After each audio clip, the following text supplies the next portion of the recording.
दोस्तों, दरअसल कल भारत और पाकिस्तान का एशिया कप का फाइनल था और यह सिडनी में एक कनाडाई पाकिस्तानी परिवार रहता था।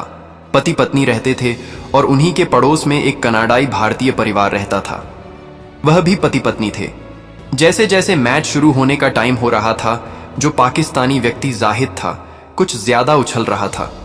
वह बार बार अपने पड़ोसी यानी भारतीय व्यक्ति विवेक से कह रहा था कि आज हम जो है बदला लेंगे, आज हम बदला लेंगे। उसे चिढ़ाता था। वह शांत स्वभाव का था। वह कुछ नहीं बोल रहा था क्योंकि वह कमाने खाने गया था। उसको दुनियादारी से क्या लेना देना था, लेकिन अब पड़ोसी थे और बार बार उसको उकसा रहा है। तो विवेक कहता है कि देखो, 2 मैच का रिजल्ट तुमने देख लिया है, आज फाइनल है, उसका भी रिजल्ट तुम्हारी आंखों के सामने आ जाएगा। इतना उछलने कूदने की क्या जरूरत है? जीत हार अपनी जगह है, बाकी हमारा आपका व्यवहार पड़ोसी है, पड़ोसी की तरह होना चाहिए। मैच से हमको क्या लेना देना है? लेकिन कहते हैं कि जो व्यक्ति के खून में जो कुछ होता है, वह चाहे जहां रहे, उसके क्रियाकलापों से पता चल जाता है कि यह किस प्रवृत्ति का आदमी है। वैसा उसका व्यवहार रहता है। वह बार बार उछल कूद रहा था।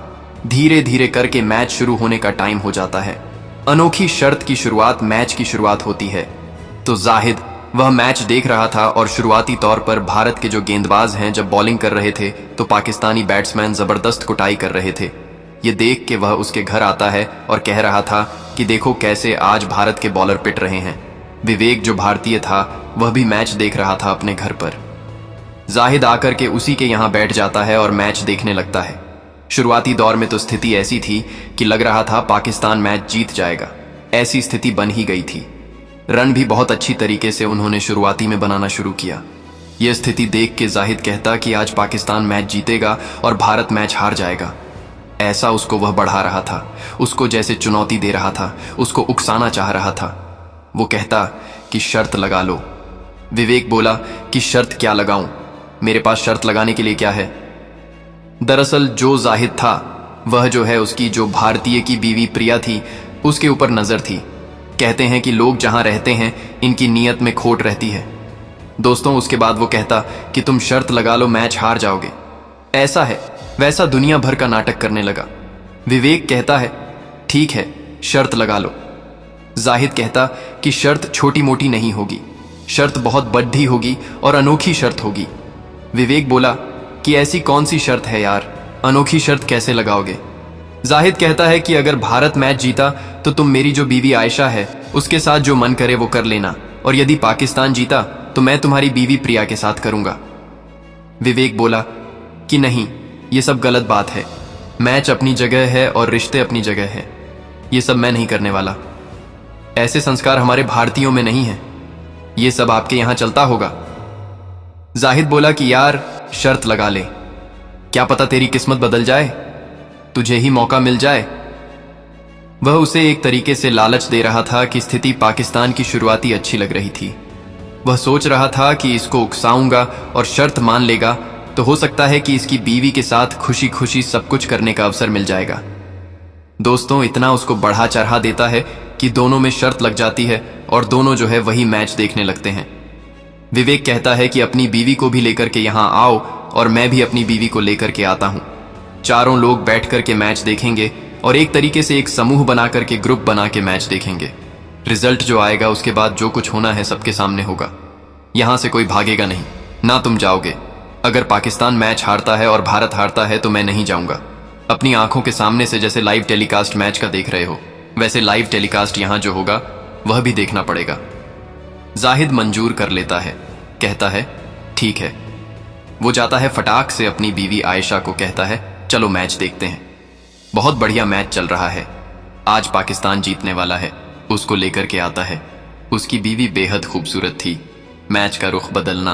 दोस्तों, दोनों में शर्त के अनुसार दोनों बैठ कर के परिवार मैच देख रहे होते हैं। स्टार्टिंग में पाकिस्तान अच्छी परफॉर्मेंस कर रहा था। स्थिति ऐसी लग रही थी 200 के आसपास रन ले जाएगा, 180 प्लस जाएगा।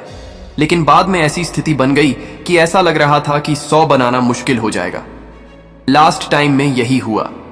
146 रन पर ऑल आउट हो गए। जाहिद को लगा कि यार अब तो हमने गलत बयाना ले लिया है। क्या पता भारत जीत जाए और भारत जीत गई तो मैं शर्त हार जाऊंगा और मुझे जो है अपनी बीवी को इसके साथ सब कुछ करते देखना पड़ेगा। दोस्तों, जो विवेक था बहुत होशियार था। उसने शर्त में एक बात और रख दी थी। बोला कि शर्त ऐसी है, किसी काम के लिए ना तुम विरोध करोगे ना तुम्हारी बीवी। मेरा जैसा मन करेगा और जैसा चाहेगा मैं वैसा करूंगा, और पूरी रात के लिए शर्त है, ये नहीं कि 1 या 2 बार के लिए। जाहिद बोला कि ठीक है। शर्त दोनों के लिए बराबर थी। और उसके बाद दोस्तों स्टार्टिंग आती है भारत की। जब भारत बैटिंग करने जाता है तो भारत के शुरुआती झटके बहुत जल्दी लग जाते हैं। आशीष जल्दी आउट हो जाते हैं। जाहिद बड़ा प्रसन्न होता है। उसके बाद दूसरा विकेट गिर जाता है सुमन का। सुमन के आउट होने के बाद दोस्तों वह और प्रसन्न हो जाता है।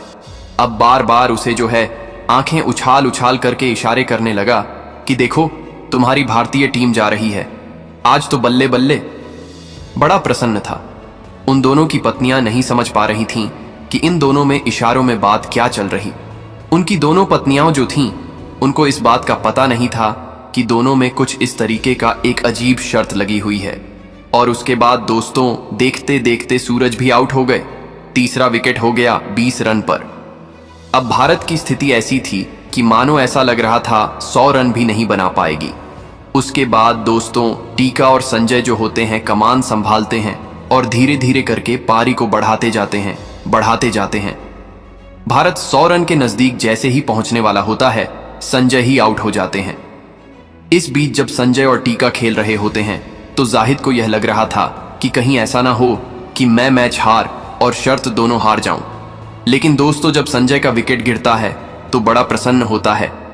अब उसके अंदर पूरा विश्वास हो चुका था कि भारत मैच हार चुका है और पाकिस्तान विजय हो चुका है, और उससे कहता है कि अब मैच देखने की कोई जरूरत नहीं है, मैच वच बंद करो, अब तो भारत वैसे भी हार चुका है। आगे का जो कार्यक्रम है वो बढ़ाते हैं। विवेक कहता है कि जब तक फाइनल रिजल्ट नहीं आ जाता मैं आखिरी गेंद तक मैच देखूंगा। जो विनर होगा वह शर्त के अनुसार अपना सारा सब कुछ करेगा। मुझे कोई आपत्ति नहीं है और तुम्हें भी नहीं होनी चाहिए। थोड़ी देर इंतजार करो। दोस्तों धीरे धीरे करके भारत एक अच्छी पोजीशन में पहुंच जाता है। शिवम आते हैं और लगा देते हैं अपनी पूरी ताकत। भारतीय टीम को एक अच्छे सम्मानजनक स्कोर के आसपास ले जाते हैं। और दोस्तों इसी बीच जब शिवम आउट होते हैं तो एक अजीब सा झटका लग जाता है, और झटका लगने के बाद रवि और टीका की जो है जोड़ी रहती है, और पूरी जिम्मेदारी अब कहीं ना कहीं टीका के कंधों पर थी। बहुत नजदीकी मामला था। स्थिति ऐसी बनी थी कि भारत मैच हार जाएगा, लेकिन टीका ने इतनी अच्छी पारी खेली और साथ ही साथ उसकी शर्त जो थी उसकी लाज रखी, और वह जो जाहिद उछल कूद रहा था उसकी आंखों के सामने ही जो कुछ हुआ दोस्तों आप कल्पना नहीं कर सकते। जैसे ही टीका ने आखिरी ओवर में एक 6 मारा, सारा गेम वहीं से पलट गया। उसके बाद उन्होंने 2 रन लिया, 1 रन और बचे थे, ले लेकर के मैच को टाई कर दिया। अब बचा था विनिंग रन, वह रवि के हाथों में आ चुका था। आखिरी गेंद पर जैसे ही रवि एक चौका मारते हैं दोस्तों, जो विवेक था उसके चेहरे पर एक अजीब सी मुस्कान आई और इतना प्रसन्न हुआ। शर्त का निष्पादन और परिणाम जैसे मैच खत्म होता है, विवेक अपनी पत्नी प्रिया से कहता है कि हम लोगों ने जो शर्त लगाई थी वह बहुत अजीब शर्त थी, हमने तुमसे बताया नहीं था। असल में शर्त यह थी, यदि भारत मैच हारता तो तुम्हें इसके साथ सोना पड़ता, और पाकिस्तान मैच हारता तो इसकी पत्नी आयशा को मेरे साथ सोना पड़ेगा। हम दोनों की यह शर्त थी और यह शर्त हार चुका है। उसके मुताबिक तुम विरोध किसी बात का मत करना। शर्त इसने लगाया है, मैंने नहीं लगाया। यह बार बार उकसा रहा था। बात देश के सम्मान की आ चुकी थी, इस वजह से मैंने बिना बताए तुमसे शर्त लगा ली। दोस्तों उसकी पत्नी प्रिया भी काफी समझदार थी। वह बोली कि अगर बात देश की थी और तुमने ऐसा किया तो कम से कम एक बार बताना चाहिए था। फिर भी कोई बात नहीं, आज तो मैं तुम्हें फुल छूट देती हूं और तू इसके साथ जिस तरीके से जो करना चाहे कर लो, मुझे कोई दिक्कत नहीं है। विवेक बोला कि जो कुछ होगा हम चारों के सामने होगा और इसी बंद कमरे में होगा, कोई कहीं बाहर नहीं जाएगा। फिर प्रिया बोली कि मैं तुम्हें कैसे किसी और के साथ ये सब करते देख लूंगी, मुझसे तो बर्दाश्त नहीं होगा, मुझे जलन होने लगेगी। विवेक बोला कि कोई बात नहीं, आज जलन मत रखना, आज जलवा बरकरार रखना, क्योंकि यह बात जलवा वाली है और तुम इसमें मेरा सहयोग करना और मैं इस पाकिस्तान को यहां पर धूल चटाता हूं। टीम इंडिया ने ग्राउंड पर छटाया है और मैं इसको आज बंद कमरे में चटाऊंगा। उसके बाद दोस्तों, जब भारत मैच जीत चुका होता है, वह जाहिद मुंह लटकाए वहीं पर बैठा था। उसकी बीवी आयशा भी बैठी थी। आयशा जब ये शर्त सुनती है तो दंग रह जाती है। उससे दोनों में विवाद होने लगता है और कहती है कि शर्त लगाने के लिए मैं ही बची थी, क्योंकि अब मामला शर्त का था। अंदर से दरवाजा बंद और कार्यक्रम शुरू होना बाकी रह गया। शर्त अजीब थी, इस वजह से यह भी डर था कि कोई मुकर जाए। जाहिद काफी होशियार था। वह एक पेपर पे लिखवा करके सिग्नेचर करवा लेता है कि उसे पूरा विश्वास था कि मैच पाकिस्तान ही जीतेगा, और लिखवा करके उसको रखा था। अब वो बदल नहीं सकता था कि मैंने शर्त नहीं लगाई या बहाने नहीं बना सकता था। इसके वजह से वह मजबूर था। उसके बाद दोस्तों, विवेक उस व्यक्ति को वहीं एक कुर्सी देता है और कहता है कि तुम बैठो, और अपनी पत्नी प्रिया से कहता है कि तुम रहना चाहो तो रहो, क्योंकि विनर हम हैं। अब जो कुछ करना है हमको करना है। विवेक अपनी पत्नी को कहता है कि तुम अपने कमरे में जाओ। उसको अपने कमरे में भेज देता है और जाहिद वहीं बैठा रहता है। और बैठा रहने के बाद जाहिद की पत्नी आयशा के साथ दोस्तों अपने उसी कमरे में उसके साथ लगभग पूरी रात यह कार्यक्रम चलता है। उसको शरीर में ऐसा कोई अंग नहीं बचा था जहां उसने उसका प्रयोग अच्छी तरीके से न किया हो। वह बेचारा बेबस लाचार देख रहा था और उसकी बीवी उसके सामने ही किसी और के साथ मजे ले रही थी। दोस्तों, इसीलिए कहते हैं कि कभी भी जीवन में कोई ऐसी शर्त नहीं लगानी चाहिए जिससे कि जो है अपने ही आप में शर्मिंदा होना पड़े और सामने वाला उसका फायदा उठाए। इसीलिए जीवन में समझदारी और बुद्धिमानी से काम करिए। भावनाओं में बहकर के गलत काम मत उठाइए। गलत काम उठाओगे तो उसका जो परिणाम आएगा, रिजल्ट आएगा, वह गलत ही आना है, सुनिश्चित है। तो सावधान रहिए, सतर्क रहिए। कहानी सुनाने का मकसद आपको सिर्फ थोड़ा सा एंटरटेनमेंट करना और सावधान करना और सतर्क करना। कल मिलूंगा एक नई कहानी के साथ। वीडियो कैसी लगी कमेंट करके जरूर बताना दोस्तों। साथ ही साथ वीडियो अच्छी लगी तो वीडियो को लाइक जरूर करिए। मिलते हैं अगली वीडियो में।